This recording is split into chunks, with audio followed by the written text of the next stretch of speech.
ትሰራለሽ? አባዬ ይቅርታ አንድ ጊዜ ተሳስቻለሁ፣ ግን እኮ የልጅ ሚስት ነኝ። የልጅ ሚስት ብትሆኚ ነው አልታባረሪኝ ወሰንሽው? ትሁት አቤት ነው ታለሽ? ትሁት በእናትሽ ቢያንስ እንኳን ሳናግርሽ በስነ ስርዓት መልሽልኝ። ትጨቃጨቂ ነው የመጣሽው? አይደለም እርዳታሽን ፈልጌ ነው። የምን እርዳታ? እኔ ምን ልረዳሽ እችላለሁ? ሻንጣሽን ከዚህ ማውጣት? ግን ለምንድን ነው ቆይ እንደዚህ ክፉ የምትሆኝው? ደግ ስለሆንሽ በጣም ጥሩ ስለምትሰሪ እንደ ደህና ሰው ደግሞ ከኔ እርዳታ ትፈልጊያለሽ እንዴ? ደፋር። አሁን በትዕግስት እያወራሁሽ አይደል እንዴ? እንደ ጥሩ ሰው በጣም በቃ ተይው እርዳታውን። ዛሬ እዚህ ቤት ምን ተፈጠረ? አላውቅም። አሁን ይንቃ ደቢ ጭቅጭቅ አልፈልግም። አላጥብም፣ ጥፍሬ ይበላሽብኛል። ኧረ እባክሽ ጥሩ። ለአባዬ እኮ መናገር እችላለሁ። ነይ በቃ አጥባለሁ። ወይኔ ቲና፣ እኔ እናንተ መጫወቻ አልሆን።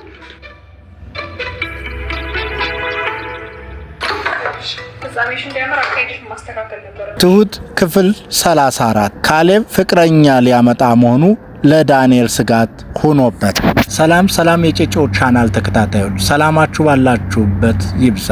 ዳንኤል ኤደንን አብዝቶ ይወዳታል። ከቲና ጋር ያለው ግንኙነት ቲናን ለገንዘብ ብቻ እንደቀረባትና ኤደንን ግን ከራሱ በላይ እንደሚወዳት ተመልክተናል። ኤደን በተደጋጋሚ ወደ አባዬ ቤት መምጣቷና ካሌብ ያገባታል ወይም አዲሱ ፍቅረኛው ኤደን ትሆናለች ብሎ በመስጋቱ ትሁትን ሂዶ ሲጠይቃት አዎ ካንተ እሷ የምትወደድ ልጅ ናት እያለች ስትነግረው ከፍተኛ ስጋት አድሮበት ካሌብ ከተቀመጠበት ሂዶ ያንቀዋል። ካሌብም ብድግ ብሎ ዳንኤልን ግብ ሲገጥመው አባዬ ደርሶ ገላገላቸው። ምን ሆናችሁ ነው? ምን ያጣላችኋል? እያለ አባዬም እንዳላወቀ ሆኖ ሁለቱንም አገላግሎ አረጋግቶ ይጠይቃቸዋል። እኔ ምን አውቃለሁ እሱ መጥቶ ተከመረብኝ እንጂ እያለ ካሌብ ለአባዬ ይመልስለታል። ምን ሆነ ነው ዳንኤል? ምን ሆናችሁ ነው ካሌብ? እያለ አባዬ በድጋሚ ሲጠይቃቸው በአዲስ ፍቅረኛ ላመጣ ነው ሲለኝ ስጋት አድሮብኝ ነው ብሎ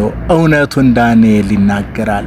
ያን ጊዜ መብቴ እኮ ነው ያንተ እህት ካልተመቸችኝ ሌላ መቀየር እችላለሁ እያለ ካሌብ ይናገራል። ዳኒ ግን አንገቱን እያቅለሰለሰ እኔ እሱ ምን አስጨነቀኝ እያለ በለወሳሱን ለብቻው ያወራል። ኤደንን ነው እንጂ እያለ የፈራውን እንዳይከሰትበት ካሌብ ኤደንን አምጥቶ እንዳይበቀለው በመፍራት ላይ ይገኛል። አባዬ ይቅርታ ጠያይቆ ሁለቱንም ገላግሎ ዳንኤል ይቅርታ ቢጠይቅም ካሌብ ግን ረግጦ ወጥቶ ሄደ።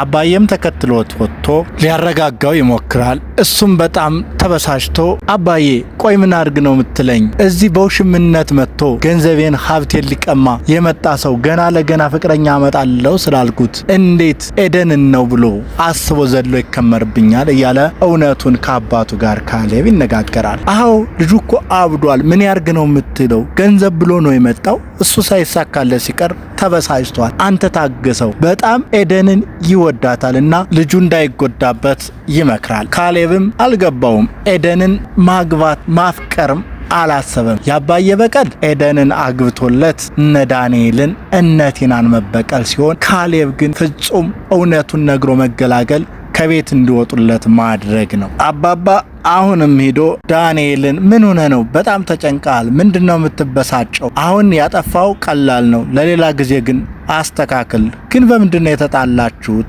እያለ ልክ እንዳላወቀ አሁንም ዳንኤልን ይጠይቀዋል። በሆነ ነገር ነው የተጣላ ነው፣ እሱ አበሳጭቶ ነው አባዬ እያለ ይናገራል። የሆነ ነገር ሲለይ ጊዜ ነው እያለ አሁንም ዳንኤል ለአባዬ ይነግረዋል። ምንድነው ያለው ሲለው እንዴ ፍቅረኛ መጣለው ሲለኝ ኤደንን ነው ብዬ ሰግቼ ነው በማለት እውነቱንና ስጋቱን ድክመቱን ሁሉ ለአባዬ ይነግረዋል። አባዬም ተው አንተ አትዋሽ፣ ኤደን ጥሩ ልጅ ናት፣ አትበድላት፣ ለሷ ታማኝ ሁንላት፣ አትዋሻት እያለ እየመከረው እናያለን። ዳንኤል ያሰበው ሁሉ ስላልተሳካለት እንዴት ብሎ እንደሚያገባት ጭንቀቱን በሙሉ ለአባዬ ይናገራል። አንተ ስነ ስርዓት ይዘህ ስራህን ስራ፣ አሁንም ሰርተ መለወጥ ትችላለህ ቢለውም ሊሰማ አልቻለም።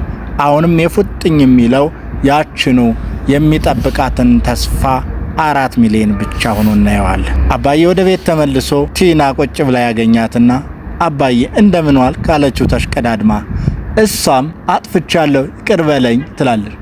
አባዬ ግን አምረሮ እየጠላት እዚህ ጠንቃቃ ሰው ነኝ በፍቅር ስለመጣሽ እንጂ ከዚህ በኋላ እዚህ ቤት የሚሰረቅ ነገር የለም ሌላ ምሰርቂው እያመቻቸሽ ነው ወይ ይላታል። እሷም እኔ የፊቲቱ ቲና መሆን እፈልጋለሁ እያለች ይቅርታ ደጋግማ ትጠይቀዋለች። አባዬ ግን ሊቀበላት አልቻለም። ምክንያቱም የፊቱ ትውስታ ያባዬ እንዳልተመለሰለት በማሰብ ቲና አይታወቅብኝም ትላለች።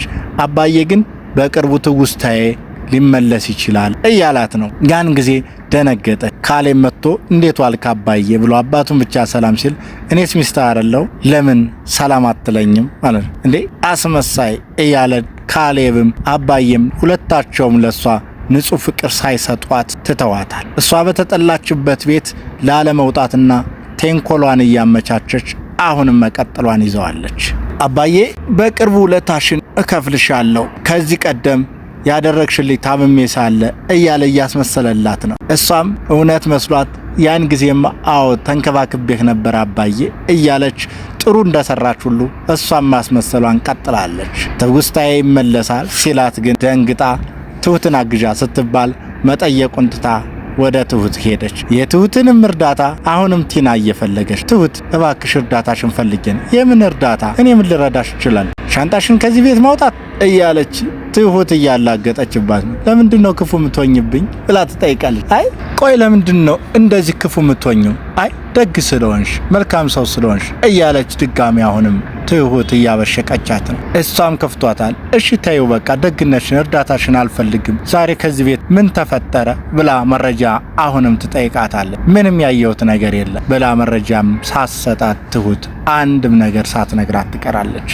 ተስፋ ሳጣቻት። አሁን ይሄን ዕቃ ጠቢ ብላ ታዛታለች። አላጥም ጥፍሬ ይበላሻል እያለች መሞላቀቅም ጀመረች። ቲና በቃ ላባዬ ድንገረው ስትል ትሁት አጥባለሁ በቃ እንዳትናገሪ ብላ ወደ ቤት ሰራተኝነቷ በትክክል ተመለሰች። ዕቃውን በሙሉ አሳጠበቻት። ዳንኤል ወደ ቤት መጣ። ከአባዬ ጋር መነጋገር ጀምረዋል።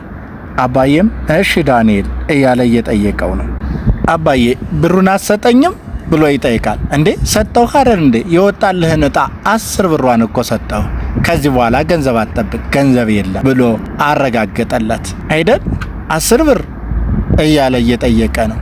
አዎ 10 ብር 4 ሚሊዮኑ ቢወጣልህ እሰጥህ ነበር። 10 ብር ወጣ እሱን ሰጠው። ከዚህ በኋላ በድል ሰርተህ ተለወጥ ከኔ አትጠብቅ አለው። አይደል ብሎ ተነስቶ ጥሎ ሄደ ዳንኤል።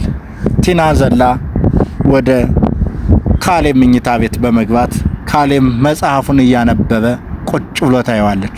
ቆይ ከኔ ለመሸሽ ነው አይደለ? አዎ ብሎ አረጋገጠለ። ከዚህ መተኛ ትፈልጋለሁ በፊት እኮ ተወደኝ ነበር አይደል እያለች አሁንም ትጠይቀዋለች። አይደል ተወጅኛለሽ ብሎ እውነቱን ዛሬም ድረስ ያላወቀ መስሏት በፍቅር ልታማልለው ትሞክራለች። እኔ አዲሷን ፍቅረኛዬን ላመጣ ነው አንቺን አልፈልግሽም ከዚህ በኋላ ወደኔ አትምጭ እያላት ከሶፋ እንድትተኛ መልሶ አባረራት። እሷም በማመነጫጨቅ ትራሷን ይዛ ወጥታ ሄደች። ኤደን ለአባዬ ደወለች። አባዬም ስልኩን አንስቶ አቤት ነኝ ነይ ጠብቅሻለሁ እንጫወታለን ብሎ መለሰላት። እሷም በፍጥነት ወደ ቤት መጣች።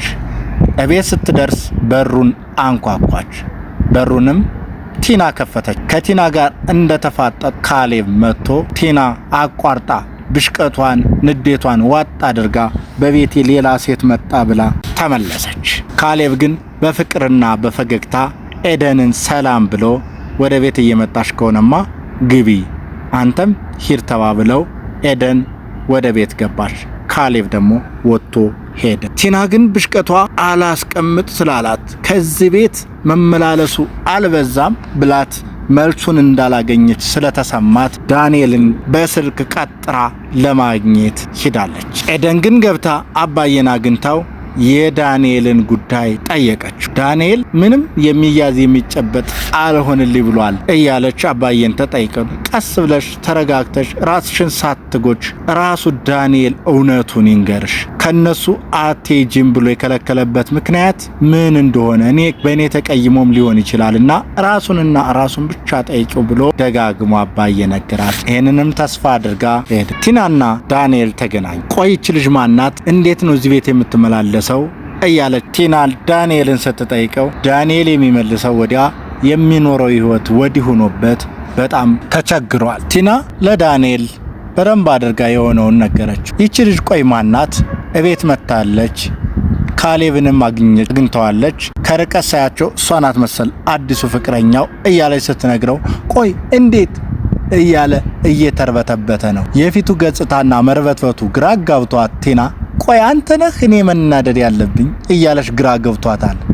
ዳንኤልም ሁሉን ሰው ሸውዶ እንዴት እንደሚችለው ግራ ያጋባል። እስቲ በዚህ ላይ የዳንኤል ሐሳብና ሁኔታ የገረማችሁ በኮሜንት ሳጥኑ ላይ ሐሳባችሁን አስቀምጡልን። ከዛም ዳንኤል መፍትሄ ያለውን ፈጥኖ ማድረግ ፈለገና ኤደንን አገኛት። ኤደንንም ሲያገኛት ደስ ብሎ ተረጋጊ እባክሽን አዛ ቤት አትሂጂ፣ ካሌብ በጣም መጥፎ ሰው ነው እያለ ካሌብ መጥፎ ሰው እንደሆነ እየነገራት ነው። ይሄ ሰው በእናንተ ቢሆን ምን ትሩታላችሁ? የዛሬው ዘገባችን በዚህ ያበቃል። ስላዳመጣችሁን እናመሰግናለን። ለቻናሉ አዲስ የሆናችሁ ላይክ፣ ሼር በማድረግ ለሌሎች አዳርሱ። ሰብስክራይብ አድርጉ። እናመሰግናለን። ጨጨሆ ዩቲዩብ